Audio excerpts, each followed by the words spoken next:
সে হচ্ছে বারান্দায় বসে আছে, তার অনেক অনেক বেশি মন খারাপ। সকাল থেকে বৃষ্টি। একবার বলছিল আমাকে যে চলো বাইরে হয়ে বের হয়ে খিচুড়ি খেয়ে আসি। আমি বলছি যে আমি যাবো না, এখন আমি না গেলে তো সেও যেতে পারতেছে না, কারণ আমাকে রেখে সে একা খাবে না। এখন দেখি কি করো। এমনি বসে আছি। বলো, মন খারাপ? কি করবো, বৃষ্টি নামছে, ভালো লাগতেছে না। বৃষ্টির দিনে খালি বেরোতে ইচ্ছা করে। তুই খাবা? খিচুড়ি খেয়ে আসি চলো। মজা নিতেছে? না সত্যি, তুই বলছো না। গ্যাপ দিতেছে না তো আর? না না, সিরিয়াসলি নিয়ে যেতে? হ্যাঁ যাবো, এখন ভালো লাগছে শরীরটা, চলো চলো খেয়ে আসি। সিরিয়াসলি? হ্যাঁ। কোথায় যাবো?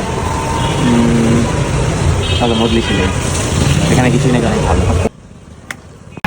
যাক, অবশেষে তাহলে বের হইলাম, তিনিও বের হইছে।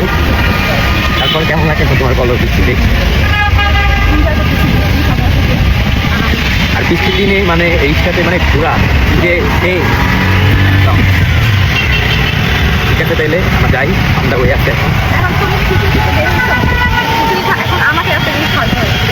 পারবো না।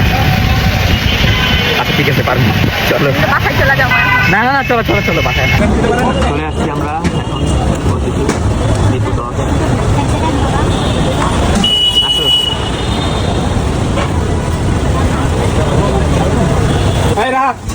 আমাদের বসার আগে চেয়ারগুলোকে চাপাই না, চেয়ারগুলো দিকে তো বিশালটা দুইটা মধ্যে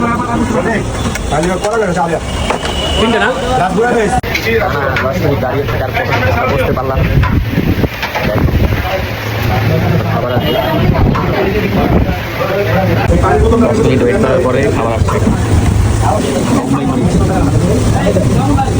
খিচুড়ি খাওয়া শেষ, তারপরে আবার নিলাম একটা তেহারি দুইটা। কেমন তেহারিটা?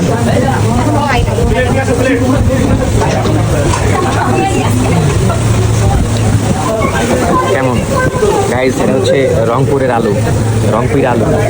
এই যে রংপুরের আলু। খাওয়া দাওয়া শেষ, এখন সোনার বাংলাদেশ, এখন চলে যাচ্ছি বাসায়। কেমন লাগলো তোমার? একদম মিশা কথা, মানে মিশা কথা যদি কোনো লিমিট থাকে পুরো মিশা কথা, আবার মিশা কথা। কি শান্তি লাগলো আমার, মানে বইলা বুঝাইতে পারি না, এত মজা ছিল। সবাই মজলিসে আসবেন, আইসা খাবেন, তারপরে জানাবেন কেমন।